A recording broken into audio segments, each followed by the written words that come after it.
Hello, everyone, and welcome to another episode of Creative Space, a podcast where we explore, learn, and grow in creativity together. I'm your host, Jennifer Logue, and today we have the pleasure of chatting with Americk and Nick Sosin, dear friends of mine with an extraordinary creative journey. Their production company, Am Media Group, has directed and produced videos for the United Nations, Atlantic Records, Warner Music Group, Samsung, and American Airlines. They're also talented artists, and in addition to recording and performing, they are the co-founders of the All My Friends Are Stars music festival in Gothenburg, Sweden. And they're just incredible human beings all around. Welcome to Creative Space, guys. How's it going? Yeah, thank you for having us. My I feel pleasure. honored to be part of this episode. Lovely. So first I gotta ask, how do we meet initially? Do you guys remember? So I remember, I won't forget that day. It was a Wu-Tang after party, art gallery exhibition in the Lower East Side where both of us ended up living. I don't know if you were living in the Lower East Side at the time, but I definitely wasn't. And I remember you were dancing. You Oh had yeah. a little entourage, you had a hat on, and you were dancing, and it's this gallery environment with all these cool, trendy, up and coming hip hop people and just people in New York City in general. And I think I walked up to you, Jennifer, and was like, "Oh, I like your style." And you were like, "Oh, thank you so much." And then we just started talking, and it was just a cool conversation. I don't think we exchanged information, but then we were in the same circles. So I think we knew mutual friends. And then you ended up with your band doing a concert at the studio that's now Penthouse Studios. You did a show with your band at that venue. And then I think we reconnected again there. And then I think from there we exchanged information, and we're just staying in touch, keeping each other posted about events and things we could check out and stuff. But we clicked immediately. Yeah, no, I totally felt that. And then we started collaborating on projects together. And I've always loved collaborating with you two. It's just Thank you. always, Same here. It's such a magical experience, and it's always so much fun. And seriously, hanging out with you two in New York City are some of my best memories. So back in the best in the city days. Yeah. I'm glad most of it's been captured on camera. That's pretty special, actually. So now, and I have to say, before we start getting deeper into what you guys are working on now, your remix of Incognito, the Starving Artist remix, guys, it is my favorite. Nice. Of all my tracks, that's the one when people are like, "Oh, what song should I listen to?" I'm like, that one. That's the one it's because you brought such a cool energy to it. And it was so, and I love how I didn't even ask, you guys just did it, and it was just the most magical thing. Nice. So yeah, maybe we need a new one coming up. Yeah, that was a lot of fun. Absolutely. And I love that song. I love all your music. So yeah, I look forward to you creating more. Thank you. Well, same. And then I left New York City and you went to Sweden to start this awesome festival. Yeah. But we'll get into that later in the interview. So how about we start with your early life? So Nick and Americk, what did you want to be when you were kids? What did you want to be when you grew up? Do you remember? So I always knew I wanted to be an artist growing up as a kid. And as a child, I went to the Guggenheim Museum and I saw this artwork by the artist named Cy Twombly. And it looked like scribble to me. And I remember I saw it in the museum, and I asked the woman that was at the museum, I said, "Excuse me," I think she was a curator. I was like, "Excuse me," I said, "how much do these paintings cost?" So she actually left and asked the higher ups the information. And when she told me numbers, it's hundreds of thousands of dollars. I couldn't believe that someone could get paid to do scribble. Now I see it as fine art, of course, but at the time I saw it as scribble, and I felt like I could draw better than that as a kid. So once I saw that, I was like, I want to be an artist. I could get paid to do this, and I wanted to figure out how I could get paid to be an artist, and that's always been my mission ever since then. Wow. How old were you back then? I was 8 years old. Wow, I I didn't won't know ever that. forget it. Yeah, that started everything. From there, I just said I just need to Wow. believe in myself, and I need to just create this stuff because in the Guggenheim Museum, there's artwork on the wall that costs hundreds of thousands of dollars that looks like scribble. So if someone could achieve that, I could achieve anything. So I that's love been my motivation ever since. that's such a mature mindset for someone so young. So thanks for sharing that. And how about you, Nick? When did you first get into art? What did you want to be when you grew up? Yeah, I wanted to be an actor and I wanted to sing on stage. And so my parents were doing music, they were doing shows. And when I was like 3, I think I rushed on stage while my dad was performing and just like stood in front of the stage and just like said, "Here I am." And everybody was like, "Well, come off stage now. It's somebody else's show." So yeah, I thought a lot of myself at an early age. But yeah, I kept that spirit. I was still wanted to do acting as I kept growing up, and had this master plan to how to be an actor.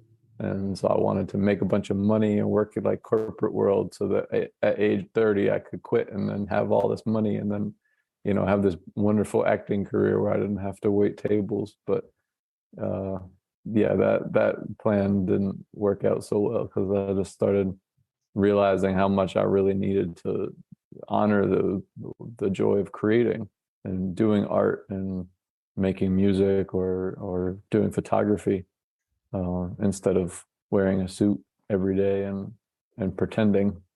There's definitely a challenge, like living that corporate life and then being an artist at night.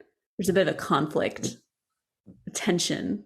So back in the day, who inspired you? I would say, I think growing up, I was really inspired by like Michael Jackson. Growing up Mm. as a kid, I thought he was really cool because I loved how you worked with different races and different age groups. I loved the eclecticness of everything that he did and different sounds he was playing around with. And the music videos were always like creative and interactive. So that was one of my biggest inspirations growing up as a kid, I would say. Cool. How about you, Nick? Yeah, a lot of my inspiration came from my parents making music.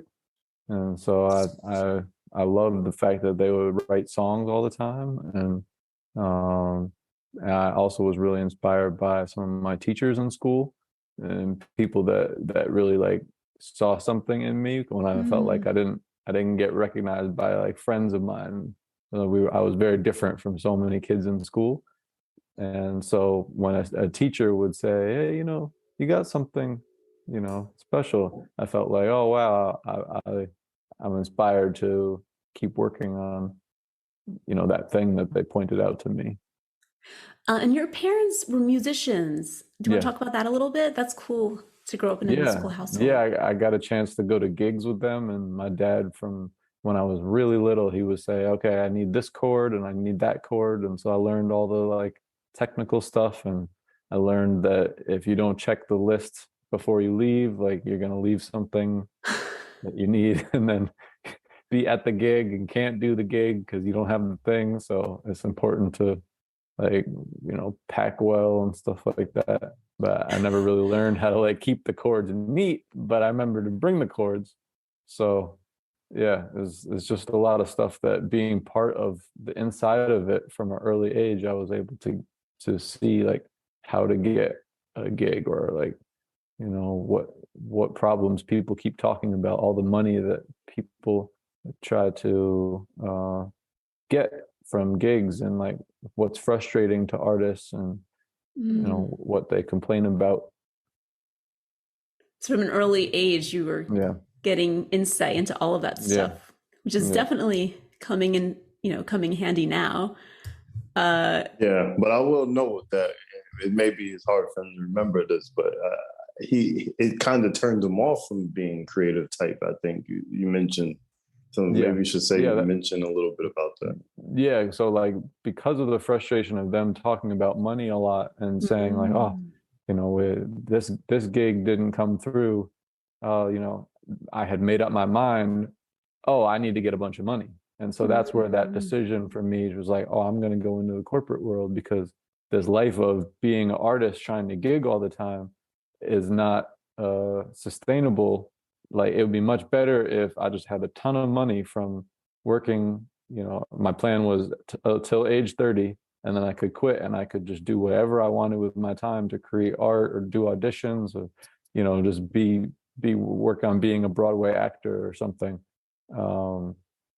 And so it really turned me off from seeing all the behind the scenes struggles of what it was like to be so talented but not be able to find gigs all the time. That Mm. I made up my mind. I was like, I'm convinced that uh, I can do engineering, I can like fix computers, I could do all this technical stuff. I could make a lot of money with this.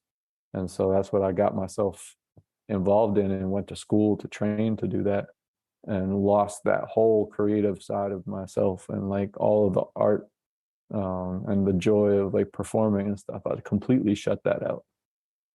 Wow. So when did you come back to it? When Americk when Americk recognized that I could play some piano, and he's like, "You could play piano," and I was like, I can't play Oh. piano." He's like, "No, you can play piano," and I was like, And this was like a thing that for years I had fought with my mom, and she had told me that she thinks that I should really do piano, and then I would ignore like the times where she would invite me to do music lessons. But it was really finally like a lot of the recognition that an outsider had. Americk and I were partners working in business, but like that, not someone that not someone that was my parents, someone that could just say, look, I think you could have something if you work on it. That kind of like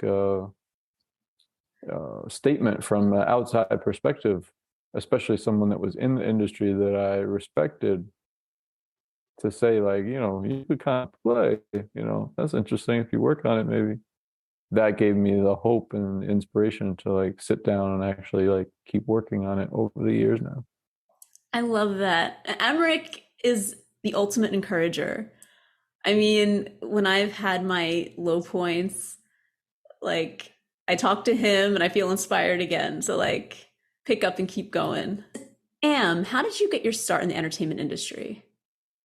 You, Okay, so that's a good question. yeah.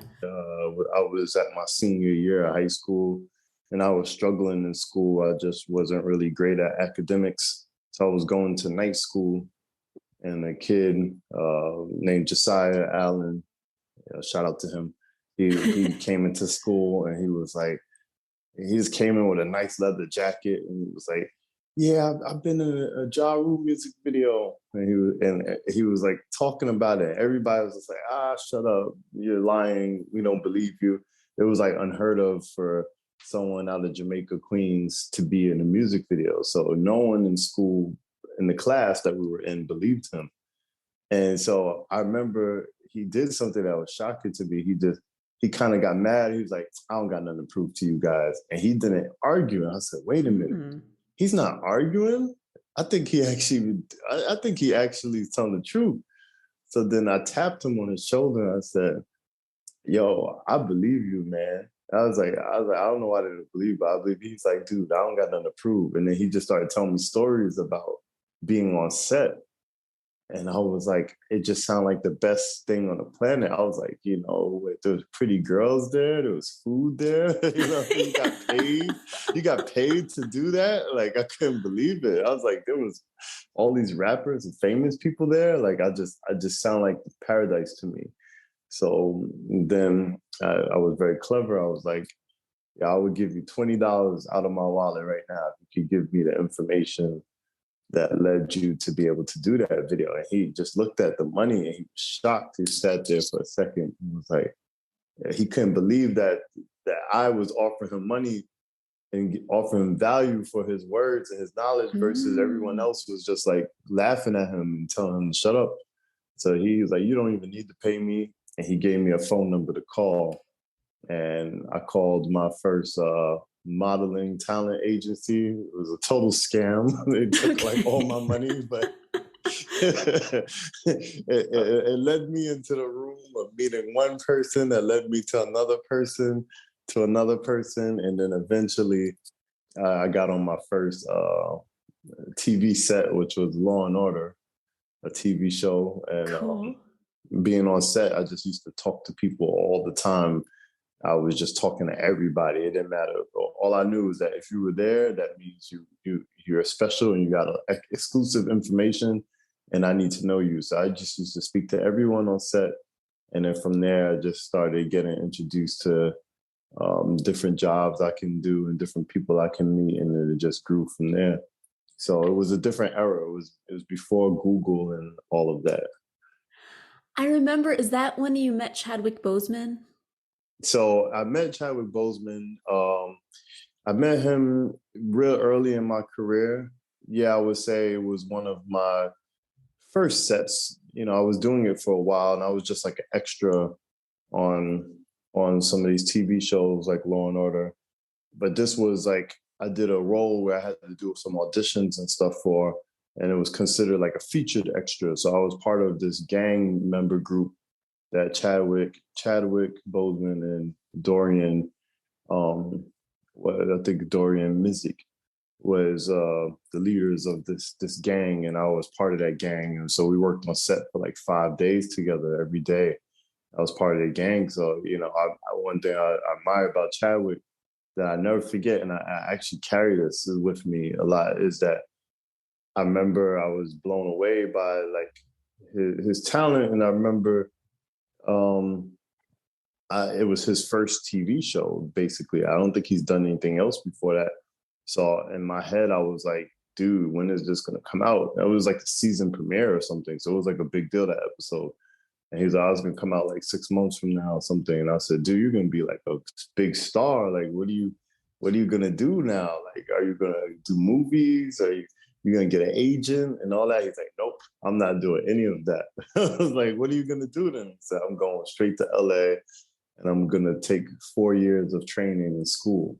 And I was like, what? I thought he was stupid. I was like, dude, you are messing up right now. Right now, the kettle's on a fire and it's burning, and you're gonna just leave that and go to school? I thought it was the worst idea on the planet. And guess what? He went to school and disappeared from the limelight. I haven't heard or seen from him. The other guy that was in the movie with us, the other guy that was in the TV show with us, he was doing movies with Denzel. He had his own TV series. He started to like really blow up, and I would see his face everywhere. And so I was convinced for 4 years or even longer, I was like, that was not the move to do. 10 years later, 10 years after he just trained, he just took so much training. He just trained his ass off. All of a sudden I see him, he's the star of Jackie Robinson 42. And then from there he skyrocketed into a superstar. So it took 10 years to learn that lesson from an observer, but that showed me the power of working on the craft and being good at the craft. And he told me that from years ago. He said, dude, I want to be great at this. I want to just sharpen my tool. And so now I understand his strategy. His strategy was like, let me be really great at this, and then I'll worry about the career stuff later. And that's what he did, and it worked. That is such a valuable lesson, Americk. And when you told me that, it stuck with me. And I just had to make sure we can share it with whoever's listening to this podcast, because absolutely, what a legend. Yep, absolutely. So let's talk about creativity in general. How would you guys define creativity? So, like I said, creativity is everywhere. Creativity is not like career. It's easy to confuse the two, career and creativity. And what I mean by that is like, I said earlier, I said something around the lines of, if you're on Instagram, you're creative because you probably used your creativity to figure out something about someone else, or to investigate someone's Instagram and find out things about their life. So we're creative. Everybody's creative. And as a child, when you're first born and you're young, I think they say something like children are like 90% creative or something like that. And then every year as they get older, they start to lose more and more of their creativity. And my theory about that has something to do with the school system, because the school system, they basically give you like 10% of in the curriculum, 10% of time to be creative, and the other 90% is logistical stuff that caters to the left side of the brain. So because of that, we start to lose our creativity, but we're all natural creators. As a kid, you give any kid a pen and a pad, they always start drawing. They always have great ideas and stuff like that. So that's what creativity is for me. It's just something that everybody has. And some people choose to use it as a career path, but everybody has creativity. I love that. How about you, Nick? What's creativity for you?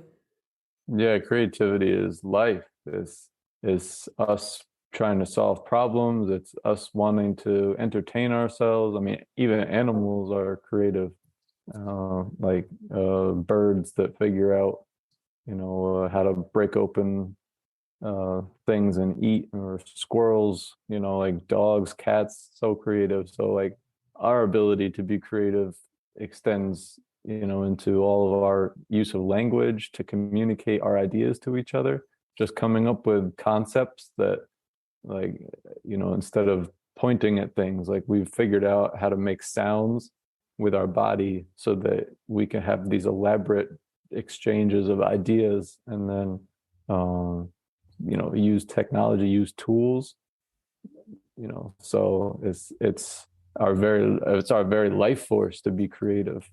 It's like Yes. it's like breathing. It's our life force. I love that. Love, love, love. Where do you think creativity comes from? For me, creativity came as like an outlet of expressing myself.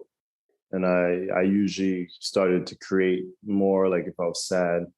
I think a lot of children, they go into creating when they're sad. And I think that's actually something that's missing from our society as a whole, that's causing you see a lot of spikes in depression and stuff. And I think that's something that's missing, because I remember as a kid, I would get sad and I didn't know what depression was. So I remember I would get sad and I'd be like, oh, I got this bad feeling. What is this? I hate this feeling. And then I remember I say, oh, what do I do when I feel like this? I said, I should draw something. And then I would just start drawing and creating. And then hours would pass by and I wasn't sad anymore. But I think after I started finding out like the labels, when you start labeling and getting information on things, start finding out the depression or something, I'm like, oh, I'm depressed. I'm like, oh, I'm depressed. And then I just sit in it.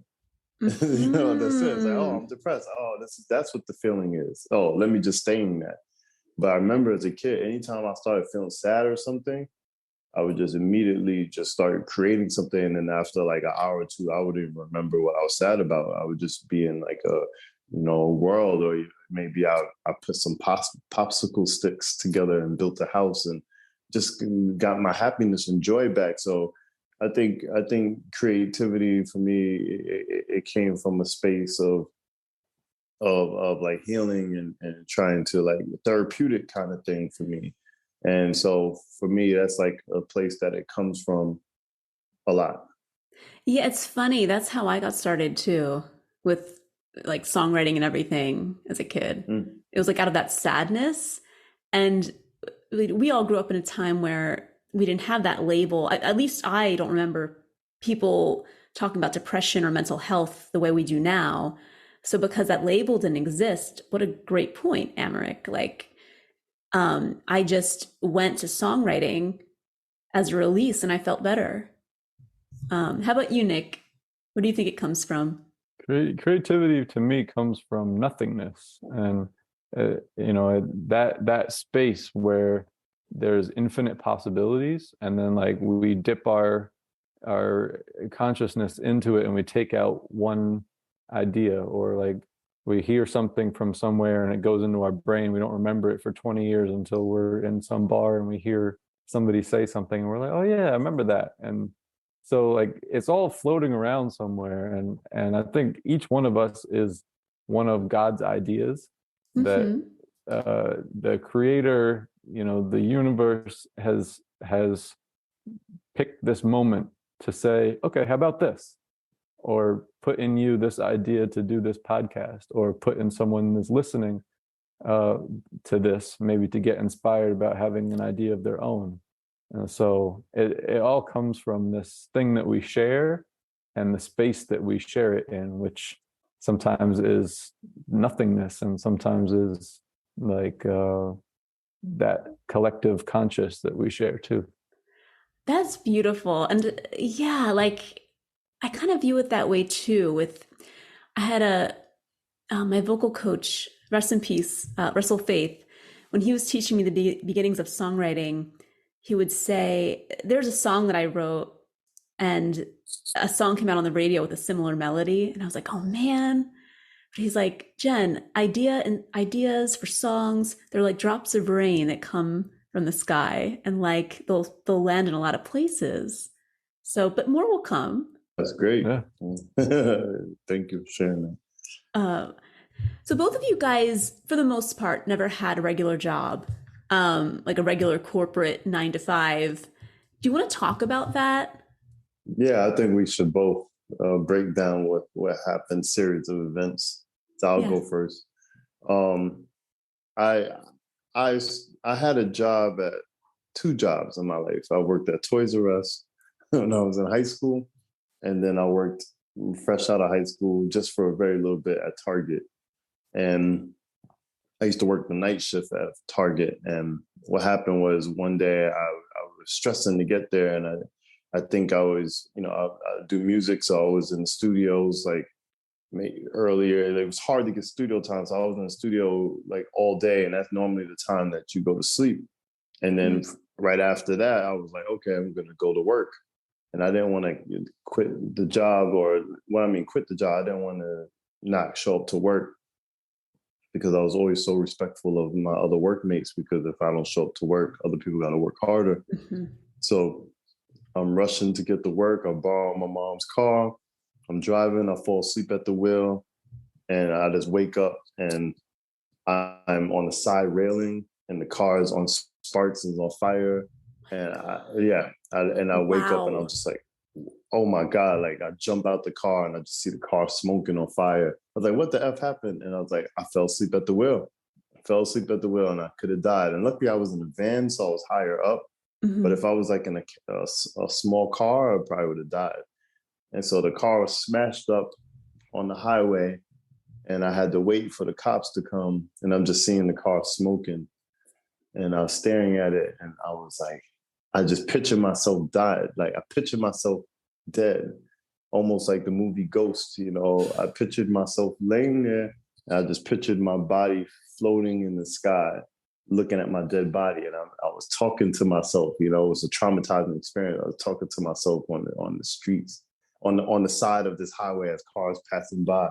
I was like, look at you, you're dead now. Look at you, dead. How did you die? You died going to work. You died going to Target. This is how you died. I seriously, I was like, I just had a breakdown. I was just like, this is how you died, Americk. You died going to Target, a job that you hated. This was the end of your story. I said, you got a second chance. I said, don't mess this up. And I never stepped foot back into that job ever again, because I literally could have died going there. And what was the final straw for me was I called them, I called my boss while I was out there, and I was stressed and, shaken up by this. I said, I just got in a car accident. I can't come to work right now. He's like, and he hung up the phone. He didn't ask me if I was okay. Wow. He didn't ask me if I was okay or anything. He literally got annoyed and hung up the phone. After that, I was like, I'm never doing that again. I don't care if I die doing anything. It better be what I love. because it could happen, but it better be. And as that stuck with me, and I've never broken from that since. I've never walked back foot into that Target to this day. The Target in Long Island. To that Target. Okay, other Targets are okay. Yeah, I've been to other Targets. Yeah, I still feel like I'm cheating when I do it, but that specific Target, one day I'm gonna go back there. But I have never went back foot into that place to the point they had to mail me my last check because I refused to go back in there.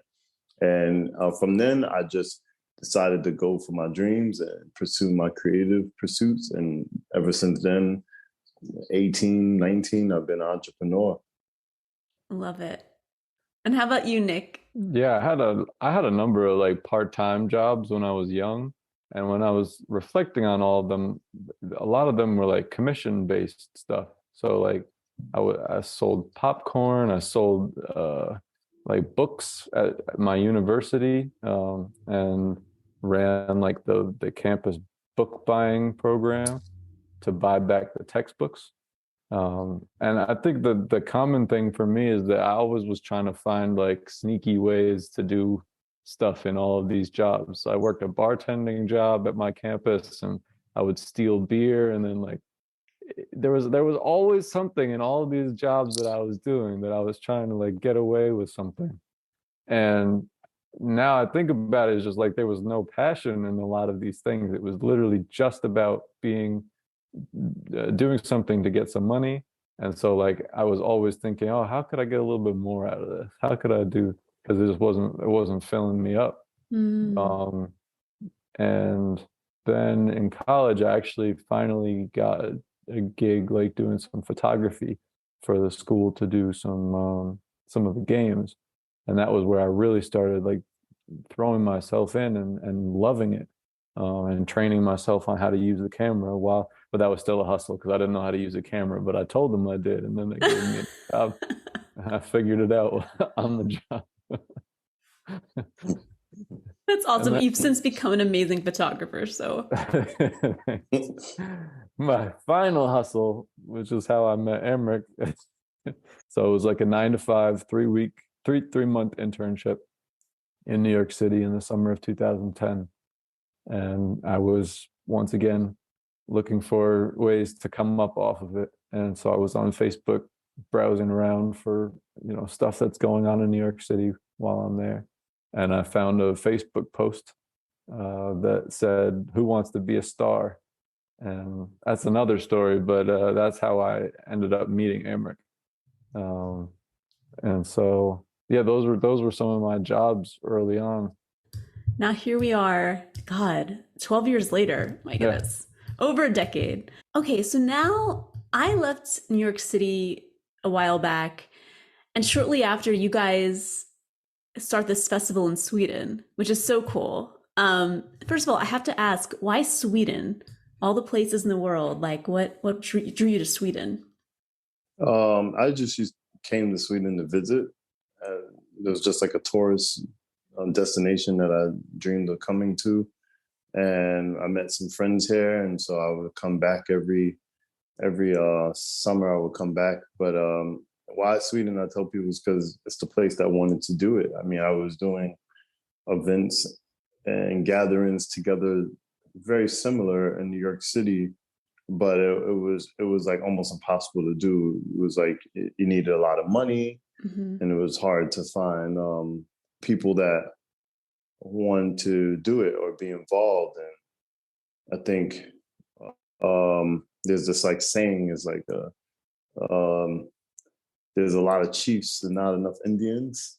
And, over here in Sweden, it was a lot of Indians and not enough chiefs, I would say. So here, people maybe wasn't so keen on putting themselves out there, maybe, I would say. But in New York, where I grew up, everybody's a CEO. I mean, I used to be... I found it very amusing that every time I would take someone's business card in the city, every business card says CEO. I was like, literally everybody I meet, and I'm talking about, I could be in the hood of hoods and someone will have a business card saying CEO, president of something. And so everyone's a boss. And if everyone's a boss, then no one wants to like do anything or create something or work together. And it's really hard to find those communities. And I know they exist. It's just really hard to find them. And there's so many people moving in and out. The turnaround rate is very high. So, coming back and forth, I just met groups of people that was excited about the ideas that we've had. And we put the idea together, and it worked well. And I committed myself to keep doing it. And that's where we are today. Awesome. So now you just had your seventh festival for All My Friends Are Stars. So now we're going into the 8th year. Do you want to talk about the festival? When people go, what can they expect? So All My Friends Are Stars Music Festival is something where it started off as creating a platform for emerging artists to shine, basically, and artists that I think are super talented. And, it started off as Nick and I curating these artists and people I felt like, wow, your talent is amazing. We just need to find a stage for you. And it's like, same way as I like your music, Jennifer, and maybe, we'll put together a gig for you.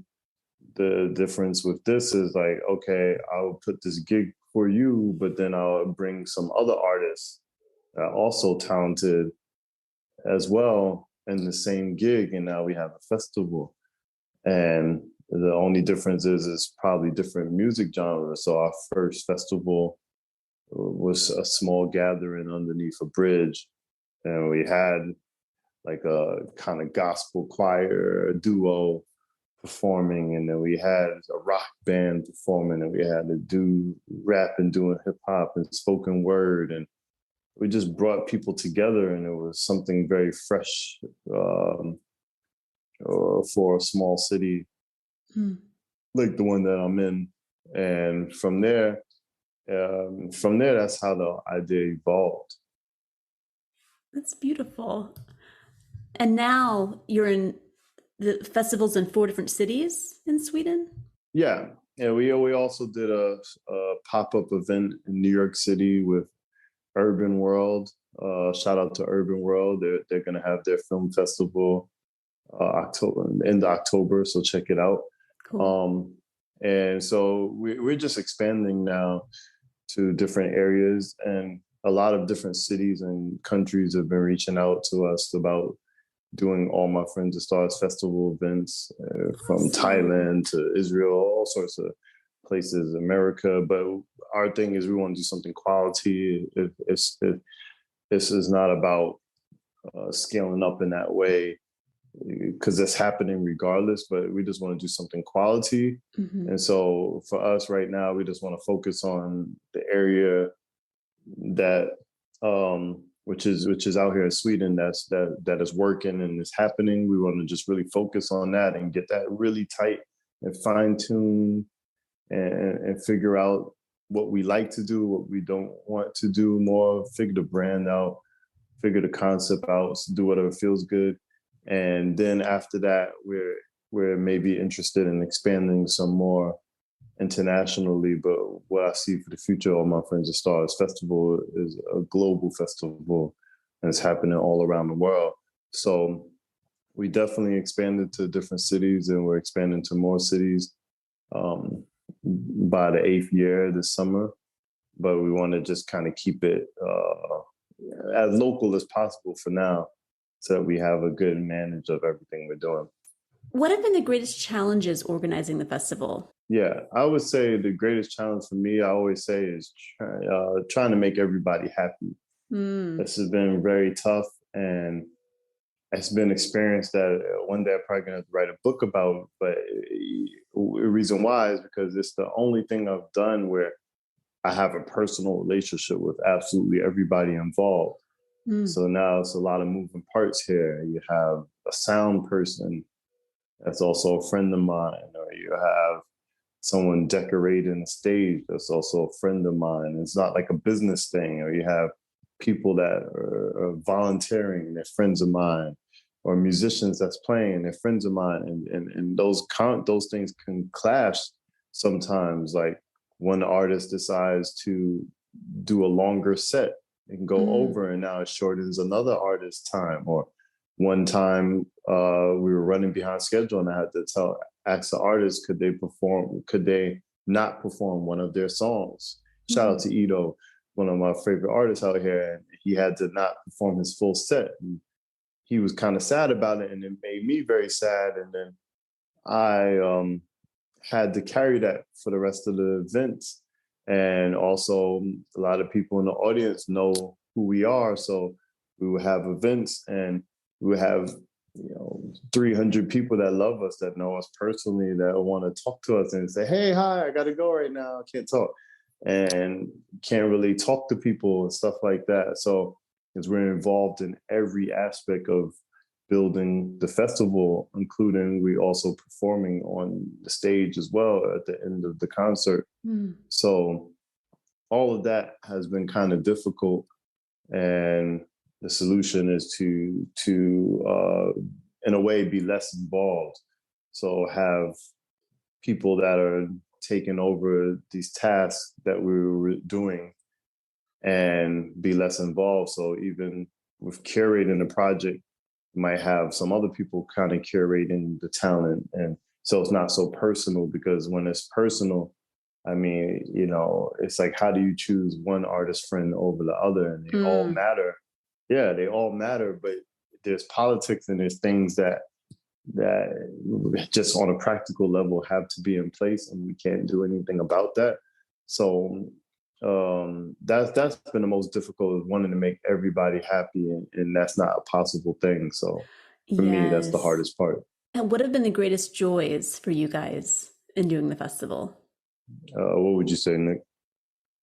Yeah, in the beginning, I didn't think that I was gonna really be doing music as much as I've gotten to do through doing this festival, and that's been such a nice thing that as a customer, let's say, like the festival tries to encourage emerging artists and like help people grow, and really, like, I am one of the I'm one of the people that I think has grown by doing this festival. I think Americk has also grown, and I think a lot of other artists that have involved themselves in this over the years have really grown.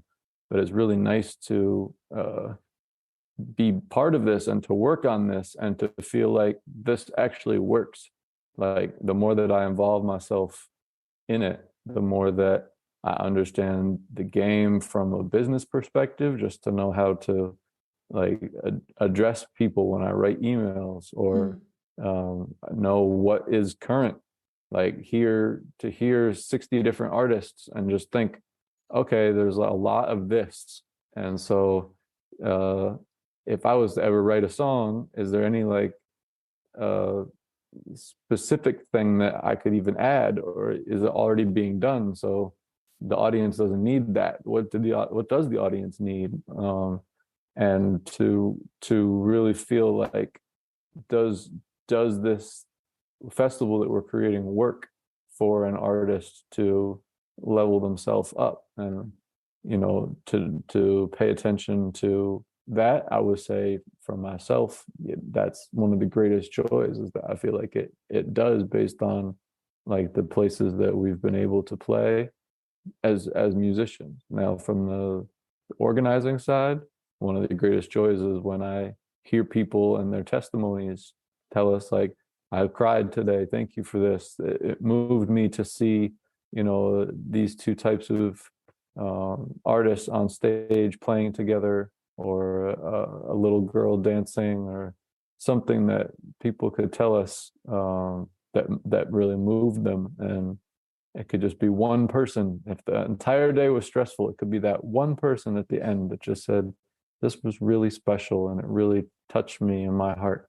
And I feel like, wow, all that stuff, as stressful as it was, one person got the feeling out of it. I feel like for me, if I've made an impact on one person, that means the world. Getting back to that collective consciousness too. I mean, one person is everyone. Right? You've had an impact over Nick and I. So Yeah. we talk about it all the time. So What? there you go. Yep. Yeah. Oh, well, So thank you. I wasn't expecting that, guys. yeah, Thank you. Yeah. absolutely. Oh my So that's why gosh. we're honored to do this podcast, and we're more than happy to do it because of that. Oh my gosh. You guys are my favorite. Some of my favorites. I can't play favorites publicly, at least. Yeah. We could just call it best in the city. Best in the city. Hey, you know, Absolutely. we've got to live up to it. So what's next for you guys? I know, I mean, the 8th festival. It's a lot. Yeah, so we just finished our festival season, actually. So what's next for us is a nap and the rest. It's been a lot of work. I mean, since July, we've been doing events since July up to the end of September. So we're pretty exhausted. But what's next is just preparing for the 8th annual music festival. It's going to be 8 years now. And it's just getting bigger and growing into different cities. So just planning and making sure that's put together well, and also finding time to be creative as well and doing our music and what we do creatively as well. Yes, because you guys are exceptionally talented musicians too. So Thank you. I can't wait to hear new stuff from you. Same here. Yeah, holding each other to it. Yeah, absolutely. Yeah. That's the piano in the background, huh? It is. It Okay. is. Yeah. It's my music room / office. Oh, good. Yeah. For more on Americk, Nick, and All My Friends Are Stars Music Festival, be sure to visit their website, allmyfriendsarestars.com, and follow them on social media at All My Friends Are Stars. And thank you so much for tuning in and growing in creativity with us. I'd love to know what you thought of today's episode, what you found most interesting, what you found most helpful. You can reach out to me on social media at Jennifer Logue, or leave a review for Creative Space on Apple Podcasts so more people can discover it. I appreciate you so much for being here in the beginning stages of this. My name is Jennifer Logue, and thanks for listening to this episode of Creative Space. Until next time.